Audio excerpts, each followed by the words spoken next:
L'email anonyme arrive 2 semaines avant Noël.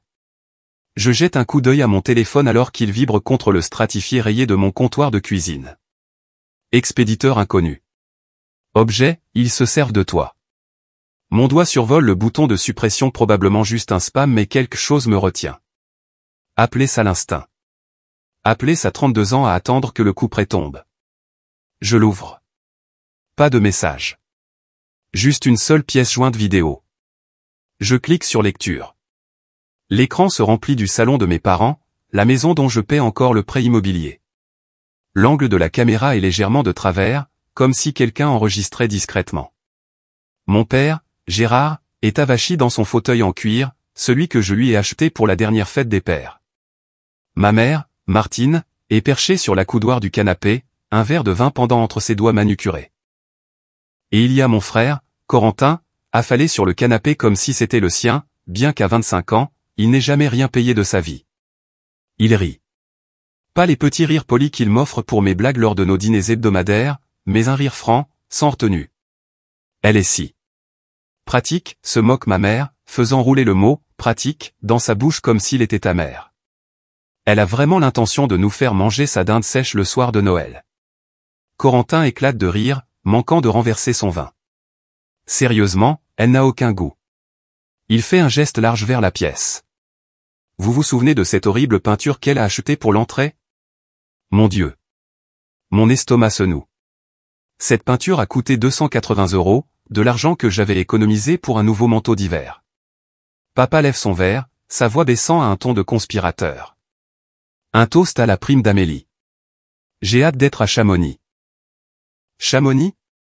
Quel voyage à Chamonix? Mais c'est la phrase suivante de Corentin qui me brise le cœur. Il lève son verre en souriant d'un air suffisant. Tant que la bête de Somme continue de tirer. L'écran devient flou alors qu'une bouffée de chaleur m'inonde le visage. Bête de Somme. La pièce tourne, et soudain, je ne suis plus là. J'ai de nouveau 25 ans, assise à mon ancien bureau, fixant l'écran de mon ordinateur portable avec des yeux brûlants. Mon doigt survole le bouton d'annulation sur une confirmation de réservation pour un voyage au Japon, un voyage pour lequel j'ai économisé pendant plus d'1 an. En comptant chaque sou. En apportant mes restes pour le déjeuner. En prenant des heures supplémentaires. Mon téléphone s'allume. Maman appelle. Amélie? Sa voix est tendue par la panique. Corentin a encore accidenté une voiture. L'assurance ne couvrira pas. Nous ne savons pas quoi faire. Je regarde la page de confirmation pour le Japon. 14 jours à explorer Tokyo et Kyoto. Un rêve reporté depuis l'université. Depuis mon premier emploi. Depuis toutes les autres fois où quelque chose de plus important est survenu. De combien avez-vous besoin? M'entends-je demander. 4 700 €. Tout mon fonds pour le Japon. Parti en un seul virement bancaire. Tu es la seule sur qui nous pouvons compter, Amélie, avait dit maman. Que ferions-nous sans toi? Le souvenir se fracture alors que je reviens brutalement au présent. La vidéo continue de jouer. Ils discutent maintenant de leur liste de Noël, de ce qu'ils attendent de moi, une nouvelle montre pour papa, un sac de créateur pour maman. Corentin veut un système de son haut de gamme pour son studio. Et soudain, la douleur n'est plus sourde et familière. Ce n'est plus cette peine résignée que je porte depuis des années. C'est une rage froide, claire et libératrice qui me redresse la colonne vertébrale et m'éclaircit la vision. Je regarde mon petit appartement en location. Je le regarde vraiment. Les meubles usés que j'ai gardés parce qu'ils fonctionnent encore bien. Les murs nus parce que la décoration est une dépense inutile. La petite cuisine avec des appareils des années 90. Une cage que je me suis construite. Brique par brique. Sacrifice par sacrifice. Mon téléphone vibre à nouveau, un texto de maman, n'oublie pas de prendre ce bon whisky que ton père aime pour le dîner du réveillon. Je pose le téléphone face contre le comptoir. Mes mains ne tremblent plus. Ceci, je murmure à l'appartement vide, et la fin. Les mots flottent dans l'air calme. Pas une promesse mélodramatique. Pas une menace en l'air. Juste une vérité simple, inéluctable. Pendant 7 ans, j'ai été le distributeur automatique de la famille. La fille dévouée. La responsable. La bête de Somme. C'est terminé. Je reprends mon téléphone et regarde la vidéo une fois de plus. Chaque rire. Chaque commentaire dédaigneux. Chaque cruauté désinvolte qui burine les chaînes de l'obligation dont je me suis moi-même enroulé. Je remarque un détail que j'avais manqué, le scintillement d'une bague sur une main brièvement visible au bord du cadre. La personne qui a enregistré ça était dans la pièce avec eux, a vu cela se produire, et a décidé que je méritais de savoir. Je ne reconnais pas la main, mais je remercie silencieusement son propriétaire. Certaines trahisons sont un cadeau. Je me redresse, marche vers mon ordinateur portable et ouvre mon compte bancaire. La notification de ma prime annuelle clignote à l'écran. Un bonus à 6 chiffres. L'argent que ma famille est déjà en train de dépenser dans sa tête. Pour la première fois de ma vie d'adulte, je souris à mon solde bancaire et je pense, à moi. Pas le paiement de leur maison. Pas la prochaine erreur de Corentin. Pas les vacances de mes parents. À moi. Je prends une profonde inspiration et commence à taper. Il est temps de faire quelques changements. La rage cède la place à la clarté. Je regarde à nouveau la vidéo, en me concentrant cette fois non pas sur la moquerie, mais sur les détails. Mon doigt survole l'écran, rembobinant pour voir ce que j'ai manqué.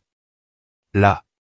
Corentin, se prélassant les pieds sur la table basse de maman, celle que je l'ai aidé à choisir l'année dernière. Elle vient de me donner 950 € pour des fournitures d'art la semaine dernière, se vante-t-il, faisant des guillemets avec ses doigts. Je les ai utilisés pour acheter cette télé 8K. Il fait un geste vers quelque chose hors champ avec un sourire suffisant. Papa rit, penchant son whisky en arrière. Ça, c'est de l'art. Mon estomac se serre. Ces 950 € provenaient de mon dernier salaire, de l'argent que j'avais envoyé quand Corentin avait appelé, prétendant avoir besoin de fournitures pour une exposition en galerie qui lancerait enfin sa carrière. J'avais sauté le déjeuner pendant 2 semaines pour combler le trou dans mon budget. Ce n'est pas seulement une trahison émotionnelle, c'est une fraude. Du vol, pur et simple. Je pose mon téléphone sur le comptoir de la cuisine, les mains stables maintenant. L'horloge de la cuisine tic-tac bruyamment dans le silence de mon appartement. 23h42, la nuit semble différente, plus nette, comme si quelqu'un avait augmenté la résolution de ma vie.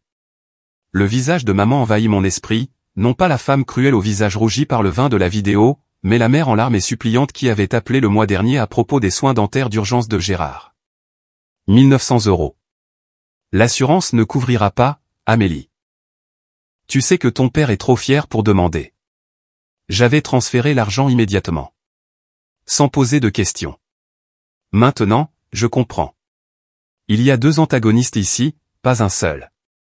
Martine, la manipulatrice émotionnelle qui sait exactement sur quel bouton de culpabilité appuyer, et Gérard, le patriarche privilégié qui n'a jamais gardé un emploi plus de 3 ans mais qui mérite un SUV à 47 000 €. Corentin n'est que le complice, le Benjamin gâté qui suit l'exemple des maîtres. Les enjeux sont clairs aussi. Ma prime annuelle, 120 000 € cette année, arrive sur mon compte dans 10 jours. Ils prévoient déjà comment la dépenser pour leur voyage à Chamonix. Mon argent. Ma vie. Fin. Cette culpabilité familière, la voix qui murmure, la famille d'abord, tente de faire surface mais meurt rapidement. Le dîner chaleureux du réveillon de Noël que j'avais prévu? Le chapon farci que j'avais déjà commandé chez le boucher? Les cadeaux emballés et cachés dans mon placard? Tout cela semble pathétique maintenant, le rituel élaboré d'une femme désespérée de recevoir des miettes d'approbation. Mon ordinateur portable brille depuis la table basse. Je m'approche, ouvre mon calendrier et compose le numéro de portable de ma patronne.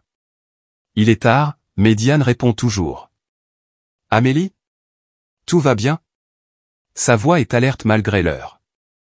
J'ai besoin de prendre mes congés payés, dis-je, surprise par la fermeté de ma voix. Les 3 semaines, à partir de demain. Une pause. Le compte Kessler? Je l'ai clôturé cet après-midi. Les papiers sont faits. Un contrat de 1,1 million €, mon plus gros du trimestre. Tu es malade? Une urgence familiale?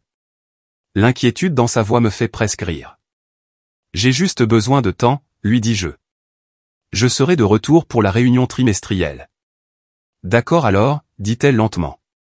Tu l'as bien mérité. Je m'en occupe dès demain matin. Merci. Je raccroche, ouvrant déjà un nouvel onglet de navigateur. 20 minutes plus tard, j'ai un billet en première classe pour Megève, en Haute-Savoie, départ à 10 heures.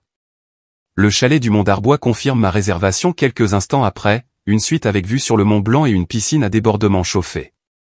Vient ensuite le verrouillage numérique. Je me connecte à mon compte bancaire, navigue vers la section des paiements automatiques et annule systématiquement chacun d'eux, 2300 € pour le prêt immobilier de mes parents, 650 € pour le leasing du SUV de Gérard, 470 € pour les cotisations du club de golf de Martine, et les 950 € d'argent de poche mensuel pour Corentin. Les écrans de confirmation m'apportent une satisfaction que je n'ai jamais ressentie auparavant. Je change tous les mots de passe banque, email, réseaux sociaux, Amazon et active l'authentification à 2 facteurs sur chaque compte. Mon téléphone vibre avec des codes de vérification alors que je sécurise méthodiquement ma vie numérique. Un email à la direction de l'immeuble ne prend que quelques secondes à composer. Pour des raisons de sécurité, veuillez changer les serrures de mon appartement, le 12B, immédiatement. Je couvrirai tous les frais associés. J'appuie sur envoyer sans hésitation. L'horloge indique 1h27 du matin lorsque je passe le dernier appel à Elite Catering, où j'avais passé une commande de 1700 € pour le dîner du réveillon. C'est Amélie Dubois, dis-je quand leur service après les heures d'ouverture répond. Je dois changer l'adresse de livraison pour ma commande du 24 décembre. Bien sûr, Mademoiselle Dubois. Quelle est la nouvelle adresse? Je souris pour la première fois depuis des heures. Caserne de pompiers numéro 5 sur l'avenue Foch. C'est un don. Veuillez inclure une note, joyeuse fête à nos héros locaux. C'est très généreux, dit la femme. Nous nous en occuperons. Merci, dis-je et je mets fin à l'appel. Je marche jusqu'à la fenêtre de ma chambre et regarde les lumières de la ville. Pendant 7 ans, j'ai versé ma vie dans un puissant fond de besoin, croyant que le sacrifice signifiait l'amour. Le souvenir d'avoir été traité de bête de somme devrait faire mal, mais au lieu de cela, j'ai l'impression d'être libéré d'un lourd fardeau. Mon téléphone vibre avec un texto de maman. N'oublie pas que nous avons besoin de ce chèque pour la réparation du toit d'ici vendredi. Je t'aime. Je ne réponds pas.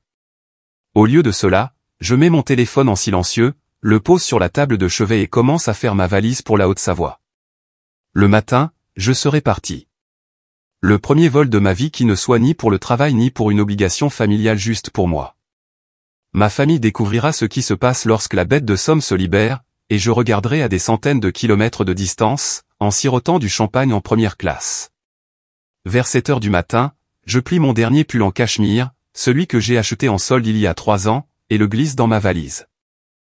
La fermeture éclair glisse doucement sur le périmètre, scellant mon petit acte de rébellion. 3 semaines au chalet du Mont d'Arbois à Megève ne seront pas données, mais pour une fois, je ne calcule pas le coût par rapport aux besoins de quelqu'un d'autre, seulement aux miens. Mon téléphone vibre contre la table de chevet, dansant sur la surface comme une guêpe en colère. Le nom de Gérard clignote à l'écran. Je le fixe pendant 3 sonneries complètes avant de décrocher. Allô? Je garde ma voix neutre, mes doigts reposant toujours sur la valise fermée. Amélie, la voix de mon père est un coup de tonnerre. Le concessionnaire vient d'appeler. Le paiement du SUV a été refusé. Qu'est-ce que tu as foutu? Règle ça. Maintenant. L'ancienne Amélie se serait précipitée sur son ordinateur portable, s'excusant profusément tout en transférant frénétiquement des fonds. Cette Amélie est morte en regardant une vidéo il y a 2 jours. C'est bizarre, papa, ma voix est plate, sans émotion. Ça doit être une erreur de la banque. Je suis sur le point d'entrer en réunion. Je vérifierai plus tard. Plus tard? C'est sérieux. Il menace de le signaler à « je dois y aller ». Je raccroche avant qu'il ne puisse répondre. Le silence qui suit a le goût de la victoire, petite mais indubitable. 7 ans à sauter à ses ordres, effacé par 2 petits mots « je dois y aller ». Mon pouce survole l'écran un instant avant de faire glisser le téléphone en mode ne pas déranger. Plus d'interruption. Plus d'urgence. Plus de culpabilité. Je saisis la poignée de ma valise, la soulève du lit et sors par la porte sans regarder en arrière. L'aéroport est un flou de décorations de Noël discrètes et de voyageurs pressés. Je passe la sécurité avec une efficacité rodée, mon esprit déjà en Haute-Savoie. Le salon de première classe offre un moment de réflexion tranquille avant l'embarquement. Je sirote une coupe de champagne et regarde les avions rouler sur le tarmac, chacun transportant des gens vers ou loin de leur propre champ de bataille privé. À la tombée de la nuit, je suis allongé sur un lit king size au chalet du Mont d'Arbois, le Mont Blanc formant une silhouette majestueuse contre le ciel qui s'assombrit. Pour la première fois depuis des années, personne ne sait exactement où je suis. Personne ne compte sur moi pour quoi que ce soit. La liberté est vertigineuse. Les jours se fondent dans un brouillard de soins au spa, de repas gastronomiques et de longues siestes. Je fais une excursion en raquette. Je lis des livres que je voulais commencer depuis des années. Je m'assois devant la cheminée de ma suite et regarde la neige tomber sur les montagnes. Et j'attends. Le réveillon de Noël arrive avec une nouvelle couche de neige sur le paysage. Le complexe est paré de splendeurs festives de bon goût, d'élégantes guirlandes de pin, de subtiles lumières scintillantes, une odeur de cannelle et d'épicéa flottant dans l'air. Je passe l'après-midi dans la piscine à débordement chauffée, la vapeur s'élevant autour de moi alors que les flocons de neige se dissolvent au contact de la surface de l'eau. Le contraste entre le chaud et le froid, entre la piscine abritée et le paysage sauvage au-delà, me semble être une métaphore de ma vie, l'avant et l'après de la vidéo. À 18h précises, au moment où je devrais être en train de servir le dîner du réveillon que j'avais prévu, mon téléphone explose de notifications. Je l'ai rallumé pour la première fois depuis des jours, mais seulement pour être témoin, pas pour m'engager. Les textos arrivent en rafale. De Martine, où es-tu? De Corentin, maman panique. De Gérard, la porte est verrouillée. De Martine, nous sommes devant ton appartement. De Gérard, ce n'est pas drôle. Je prends une gorgée de mon vin chaud et ouvre l'application de la caméra de surveillance. Les voilà, blottis sur mon palier comme des touristes désorientés arrivés devant une attraction fermée. Martine dans son manteau en cachemire, celui que je lui ai acheté à Noël dernier. Gérard tapant des pieds contre le froid, son visage un nuage d'orage. Corentin appuyé contre la rampe, consultant son téléphone, probablement en train de m'envoyer un texto pour la 10e fois. Je regarde la confusion se transformer en frustration, puis en colère. Martine sonne à plusieurs reprises, comme si l'insistance pouvait me faire apparaître par magie. Gérard martèle la porte, les épaules voûtées d'indignation vertueuse. Corentin fait les 100 pas, jetant des regards occasionnels au colis près de la porte, la notification de ma commande de traiteur, redirigée vers la caserne de pompiers numéro 5. Où diable est-elle? Aboie Gérard, son souffle formant un nuage dans l'air de décembre. Je l'ai appelée 12 fois. La voix de Martine monte à un ton que je reconnais, celui qu'elle utilise lorsqu'elle est sur le point de déployer l'option nucléaire émotionnelle. Et s'il lui était arrivé quelque chose? Il ne lui est rien arrivé, marmonne Corentin en donnant un coup de pied dans le paillasson. Elle nous ignore. Elle n'oserait pas, dit Gérard, mais l'incertitude s'insinue dans sa voix. Je tapote l'écran pour zoomer. C'est mieux que n'importe quel film de Noël que je pourrais regarder, l'effondrement en temps réel de leurs sentiments de tous leurs devoirs. J'enregistre des extraits alors qu'ils se disputent, que Martine appelle les hôpitaux avec de fausses larmes dans la voix, que Gérard menace d'appeler le propriétaire, que Corentin s'affale par terre en se plaignant de manquer le dîner avec ses amis. Pendant une heure entière, je les regarde s'effondrer, documentant chaque phase de leur crise. Le propriétaire ne répond pas. Les hôpitaux n'ont aucune trace de moi. Les voisins ne savent pas où je suis. Leur monde de commodité soigneusement construit, avec moi en son centre pour tout soutenir, s'écroule sous mes yeux. Enfin, lorsque le rage a atteint son paroxysme et a commencé à céder la place à la perplexité, j'ouvre notre discussion de groupe familial. Je n'hésite qu'un instant avant de télécharger la vidéo originale, celle qui a tout déclenché. Celle où ils se moquent de moi, critiquent ma dinde, planifient leur voyage à Chamonix avec ma prime.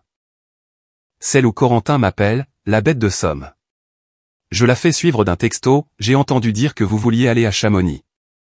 J'espère que cette vidéo est divertissante. PS, tous les paiements automatiques ont été arrêtés il y a 2 semaines. Bonne chance. Je regarde leur visage sur la caméra de surveillance alors que leur téléphone sonne simultanément. Martine ouvre le sien en premier, son expression changeant à mesure qu'elle réalise ce qu'elle voit. Gérard se penche par-dessus son épaule, son visage perdant toute couleur. Corentin recule, une rougeur coupable lui montant au cou. Qui lui a envoyé ça? Siffle Gérard, regardant autour de lui comme si le coupable pouvait se cacher dans le couloir. Elle ne peut pas juste, commence Martine, mais sa voix la lâche. Corentin fixe son téléphone, puis la porte verrouillée, la compréhension se dessinant lentement et terriblement sur son visage. Elle est partie. Elle est partie. Ces 3 mots flottent dans l'air de décembre comme une épitaphe. Elle est partie. Non seulement physiquement absentes, mais parties de leur emprise, de leur contrôle. La bête de Somme s'est libérée. Je jette un dernier regard à leur visage stupéfait, mémorisant ce moment de parfaite clarté.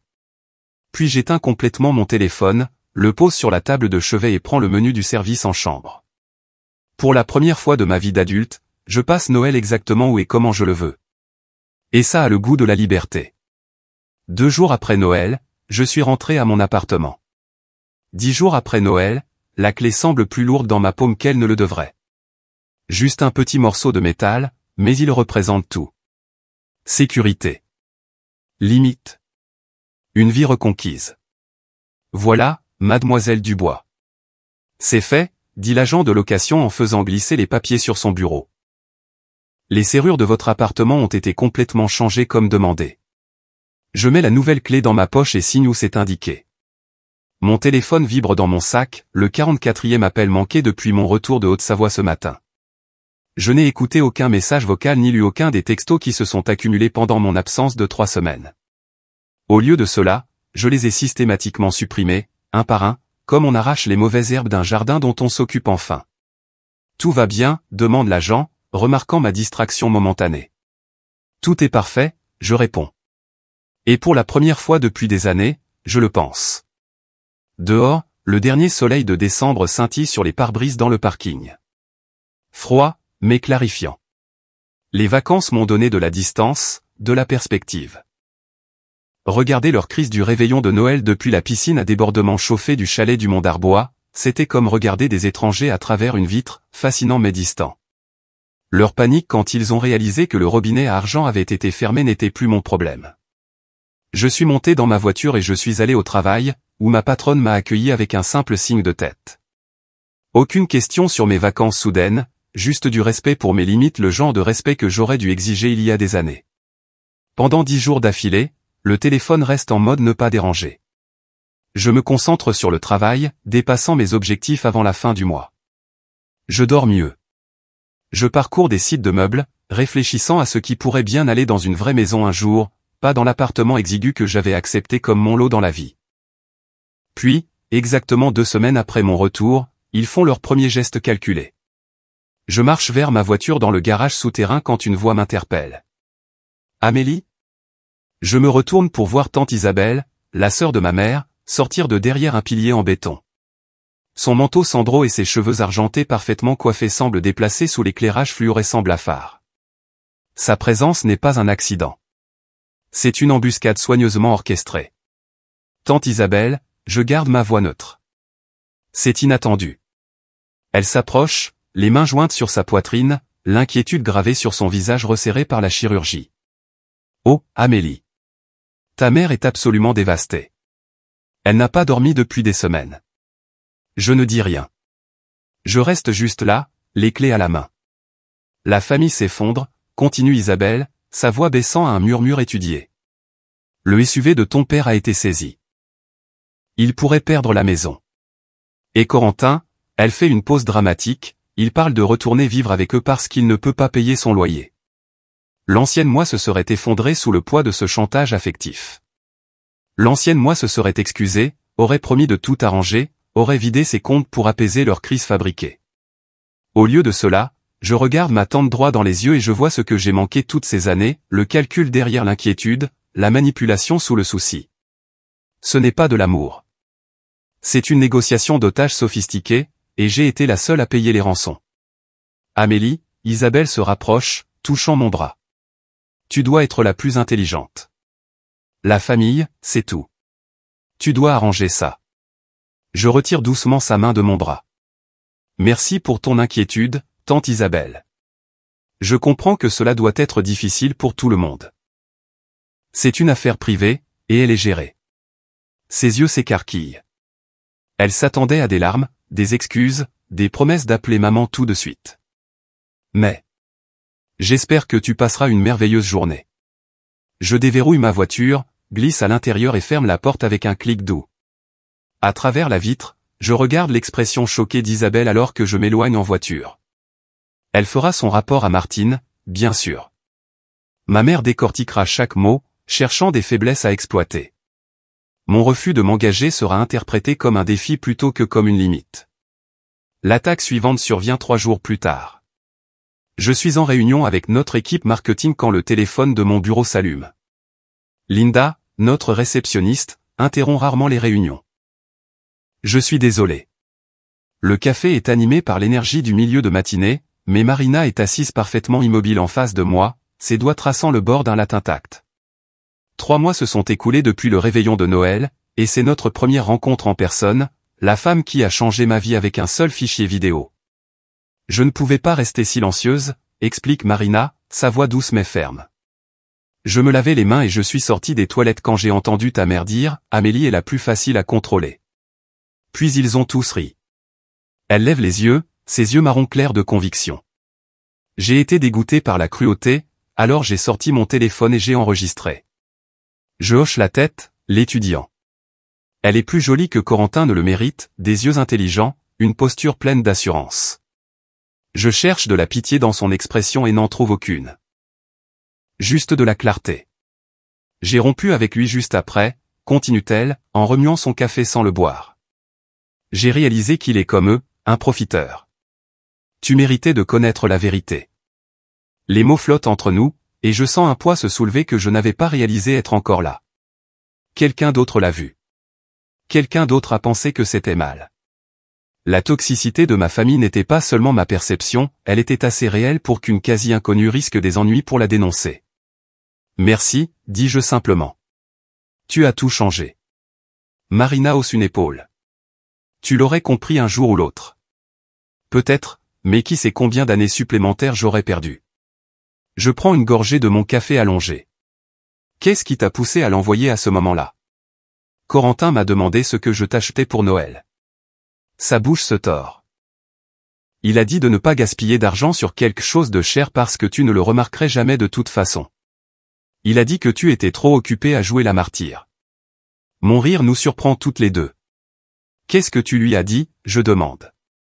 Je lui ai dit que je t'avais déjà offert quelque chose d'inestimable. Marina sourit pour la première fois. Il s'avère que j'avais raison. Sur le chemin du retour, je fais un détour. Le soleil du matin scintille sur le panneau orné indiquant « Le domaine de Saint-Cloud », une communauté fermée à l'ouest de Paris. Je ralentis en passant devant le bureau de vente, mon cœur s'accélérant alors que j'examine les dispositifs de sécurité, la haute clôture en fer forgé, l'interphone ultramoderne, la patrouille de sécurité mobile. Le piège que je tends n'est pas celui auquel ma famille s'attendrait. Ce n'est pas une vengeance servie chaude. C'est la liberté, la sécurité et la distance servies avec une indépendance financière complète. Avec 3 800 € de plus par mois sur mon compte en banque, y compris les 2 300 € du prêt immobilier que je ne paie plus pour leur maison, j'ai discrètement obtenu un prêt pour une maison de 4 chambres avec un jardin, un système de sécurité et, plus important encore, un portail entre eux et moi. Une semaine plus tard, mon téléphone vibre. Encore Marina. Une capture d'écran de la publication Instagram de Corentin de la nuit dernière. L'image est pathétique. Les 3 Dubois-Gérard, Martine et Corentin entassés sur un canapé taché dans ce qui doit être l'appartement miteux de Corentin. Le visage de mon père est tendu, sa retraite anticipée ressemblant maintenant plus à du chômage. Les cheveux parfaitement entretenus de ma mère ont perdu leur éclat, et Corentin a l'air de ne pas avoir dormi depuis des jours. Mais c'est la légende qui me fait m'arrêter sur le bas-côté de la route. Quoi qu'il arrive, la famille c'est tout. Profitant d'une soirée douillette à la maison. La famille d'abord bénie. Le texto de Marina suit, regarde cette hypocrisie. Ils essaient de jouer les victimes. Je regarde à nouveau la photo. L'espace exigu. La tension dans leur posture. Les faux sourires qui n'atteignent pas leurs yeux. La tentative désespérée de projeter le bonheur alors que leur monde s'effondre autour d'eux. 3 mois sans leur bête de somme, et voilà ce qu'il en reste. Je ne ressens pas la satisfaction que j'attendais, juste une reconnaissance creuse de ce qui a toujours été sous la surface, une famille bâtie sur l'extraction, pas sur l'amour. Sans quelqu'un à drainer, ils sont perdus. Merci d'avoir envoyé ça, je réponds à Marina. Voudrais-tu venir à une pendaison de crémaillère après que j'ai tout préparé? Rien de chic, juste un petit dîner. Je te dirai la date exacte plus tard. Je n'attends pas sa réponse avant de reprendre la route en direction de l'agence immobilière. Les papiers sont prêts pour ma signature. Un mois après avoir emménagé dans ma nouvelle maison, la notification apparaît sur mon téléphone alors que je déballe des cartons de cuisine. La caméra high-tech du portail montre une silhouette familière debout devant l'interphone, son doigt appuyant sur le bouton à plusieurs reprises. Le visage de ma mère est strié de larmes, ses cheveux en désordre dans le vent du printemps. « Amélie, s'il te plaît », sa voix se brise à travers le système de haut-parleurs. « Ton père. Il est malade.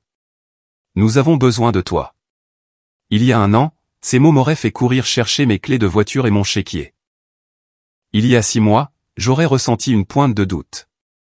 Aujourd'hui, assise dans ma cuisine ensoleillée, entourée de boîtes de vaisselle neuves que j'ai choisies pour moi-même, je ne ressens rien. J'ai regardé la performance de Martine pendant quelques instants, les sanglots théâtraux, le mascara qu'elle a soigneusement étalé sous ses yeux, l'urgence commodément vague. C'est le coup de pression maximal de son arsenal. Même à distance, je peux voir le mensonge. Papa n'est pas malade. C'est du désespoir, pas une urgence. La bête de Somme est maintenant la gardienne du portail. Le scénario est inversé. 7 ans de manipulation s'écrasent contre une simple barrière électronique et mon immunité nouvellement acquise à la culpabilité. Mon doigt survole le bouton de l'interphone. Que dirais-je même? Qu'est-ce qui pourrait bien combler le fossé qui nous sépare maintenant? Une partie de moi, petite et vacillante, veut encore croire qu'il y a quelque chose qui vaille la peine d'être sauvé. Mais quand je pense aux mots de Marina, au rire dans cette vidéo, Amélie est la plus facile à contrôler, je sais qu'il n'y a plus rien à dire. Je tapote le bouton de rejet sur la notification. Le flux se coupe. Dans le silence de ma nouvelle cuisine, je déballe un ensemble de verres à vin que j'ai acheté la veille, de belles choses inutiles que je ne me serais jamais autorisé à posséder dans mon ancienne vie. Je les place soigneusement dans le placard, les arrangeant juste comme il faut, prenant mon temps. Le son d'un moteur de voiture qui démarre et s'éloigne parvient à travers ma fenêtre ouverte. Elle est partie. J'ouvre une bouteille de Saint-Émilion que je gardais et je me sers un verre. Le liquide rubis capte le soleil de l'après-midi alors que je le lève dans un toast silencieux à la femme que je suis devenue. Aux limites qui tiennent. À la liberté durement gagnée. À une vie qui est enfin, complètement, la mienne. Quand mon téléphone vibre à nouveau, ce n'est pas la caméra du portail. C'est Marina. Je suis contente que tu aies maintenu les limites. Il ne te mérite pas du tout. Je souris et tape, merci pour tout. À bientôt.